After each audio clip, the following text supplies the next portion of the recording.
పెట్టండి. అంతవరకు ముందు వీళ్ళు వచ్చారు, ఇతరులు కొంచెం స్లో అయ్యారండి. యువరాజా అంగదా అన్నారు.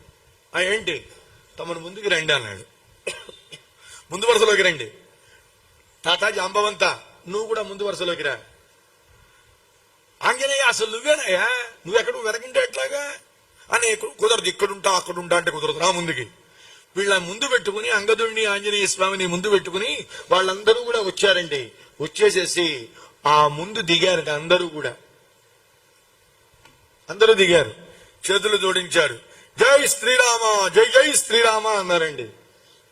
మనం శ్రీరామ అనే అనాలి, మనకి అజంతం. ఈ హిందీ వాళ్ళు శ్రీరామ్ అని అంటారండి.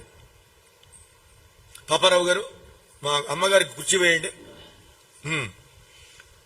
అందువల్ల జై శ్రీరామ్ అని వాళ్ళు అంటారు. వాళ్ళకి మకార పొల్లు హిందీ కదా, శ్రీరామ అని ఉన్న శ్రీరామ్ అంటారు వాళ్ళు. కానీ మనం హలంతం కాదు, అజంతం. మనం ఏమనాలి? జై శ్రీరామ, జయ హో శ్రీరామ అనాల్సిందే. కానీ అలా అలవాటైంది. తప్ప అంటే తప్పని కాదండి, తప్పు కాదు. కానీ మన సంప్రదాయం ఇది. అందరం జై శ్రీరామ్ అంటున్నాం, సరే నష్టం లేదు. ఏదో ఒకటి రాముల వారిని మనం స్మరించుకుంటున్నాం, ఆనందం. కానీ అనవలసింది మనం ఏమిటి అంటే శ్రీరామ అని. ఆ ముందుకు వెళుతూ ఉంటే ఉత్తరా సైడ్ అంతా కూడా శ్రీరామ్ అంటారు. వీళ్ళందరూ కూడా రామచంద్ర భగవానుడికి నమస్కారం చేశారండి. చేస్తే ఎవరు చూశారో రాముడికి తెలుసు. హనుమంతుడిని చూస్తున్నాడు. ఈయన ఏం చెబుతాడా అని చూస్తూ ఉంటే దృష్టా దేవీతి హనుమద్వదనాత్ అమృతోపమం ఆకర్ణీయ వచనం రామః హర్షమాప సలక్ష్మణః. హర్షమాప సలక్ష్మణః. అది ఇక్కడ అసలు పక్కన ఈయన దుఃఖపడ్డా ఆయనతో దుఃఖపడతాడు, ఈయన ఆనందపడ్డా ఆయనతో ఆనందపడుతూ ఉంటాడు. అంటే రామునకు కలిగిన దుఃఖమే తనకు కలిగింది. రాముడు ఏడిస్తే లక్ష్మణస్వామి ఏడుస్తాడు, రాముడు ఆనందపడితే లక్ష్మణుడు కూడా ఆనందపడతాడు. ఇది ఉండవలసిన గొప్ప లక్షణం అండి. నీ ఏడుపు నువ్వేడ్చుకో, నీ ఏడుపుతో నాకేం పని అని కనుక ప్రవర్తిస్తే వాడు పరిపూర్ణ స్వార్థపూరిత హృదయుడు.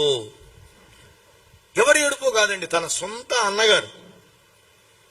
ఇది నిజంగా చూస్తే అన్నదమ్ములు నలుగురో ముగ్గురో ఇద్దరో ఉంటే వాళ్ళ అన్నకి బాధ కలిగి కళ్ళమ్మ నీళ్లు పెట్టుకుంటే వచ్చేసి తమ్ముడు ఏం చేయాలండి?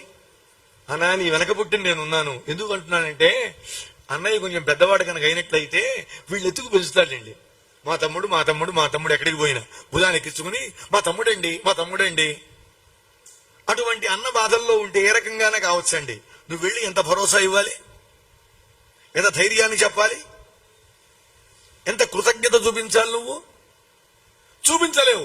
కనీసం ఆయన కళ్ళమ్మ నీళ్లు పెట్టుకుంటూ ఉంటే కళ్ళ నీళ్లు తొడవయా, చేతులు ఉన్నాయిగా, వేళ్లు ఉన్నాయిగా. అది కాదు, నువ్వు కూడా కళ్ళమ్మ నీళ్లు పెట్టుకో. అయ్యో అన్నయ్య నీకు ఎంత కష్టం వచ్చింది, అయ్యయ్యో. ఇది కూడా చేయలేవా? రామాయణం చూసి నేర్చుకో. రాముడు ఆనందాన్ని పొందాడు, అప్పుడు లక్ష్మణస్వామి ఆనందాన్ని పొందాడు. రాముని ఆనందమే తన ఆనందం, రాముని బాధే తన బాధ. ఇది భక్త వరేణ్యుడైనటువంటి లక్ష్మణస్వామి యొక్క దివ్య భావన అండి. అంతేకాదు ప్రీత్యాచరమమాణోధరాఘవ పరవీర. శత్రు సంహారకుడైనటువంటి రామచంద్రమూర్తి ఆనందంలో ఓల్లాడిపోతున్నాడండి. ఎందుకని? చూశాను సీతమ్మని అన్నాడు ఆంజనేయ స్వామి. చూశాను సీతమ్మను దేవిని అనగానే ఆనందంలో ఓలలాడిపోతూ అంతటితో ఆగలేదండి. బహుమానే నమగత హనుమంతమవైక్షత. చాలండి, ఇది సన్మానం. గొప్ప బహుమానంతో గౌరవంతో హనుమంతుడిని చూసేటండి. హనుమా, నువ్వే లేకపోతే ఈ పని ఎవరు చేసుకురాగలరయ్యా? నా దేవి కనిపించిందంటే నా భార్య సీత కనపడిందని నేను ఆనందపడుతున్నాను అంటే దానికి మూల కారణం నువ్వేనయా. ఎంత ఘనకార్యం సాధించావయా ఆంజనేయ అన్నట్లుగా ఆయన చాలా గౌరవంగా ఆ హనుమంతుల వారిని చూసేటండి. అంత గౌరవభావంతో హనుమంతుడిని చూస్తే అప్పుడు హనుమంతుడు పొందినటువంటి ఆనందం ఇంత అంతా కాదటండి, బ్రహ్మానందాన్ని పొందేట.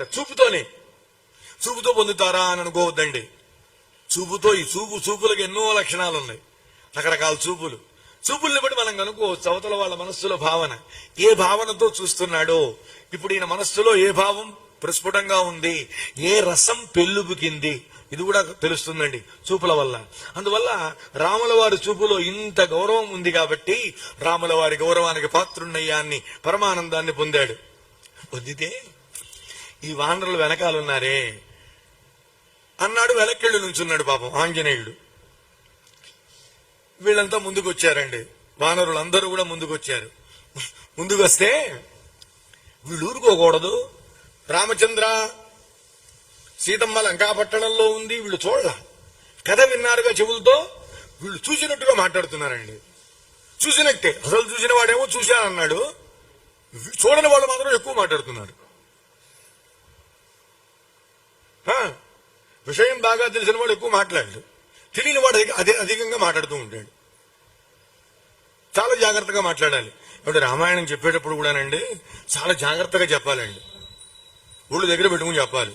ఎందుకో తెలుసా, నా వెనక ఉన్న హనుమని దాసాంజనేయుడిని మీరు చూస్తున్నారు, నా ముందు హనుమంతుడు ఉన్నాడు, కెమెరాకి నాకు మధ్యలో. చాలా జాగ్రత్తగా చెప్పాలి రామాయణం. ఆయన కూర్చుంటాడండి వచ్చి. అసలు ఈసారి నుంచి ఇక్కడ రామాయణం ఎవరు చెప్పినా నేను సత్యం గారికి ఒకటే సూచన చేస్తున్నా, ఏమిటంటే ఒక అద్భుతమైనటువంటి కుర్చీ వేయండి, దాంట్లో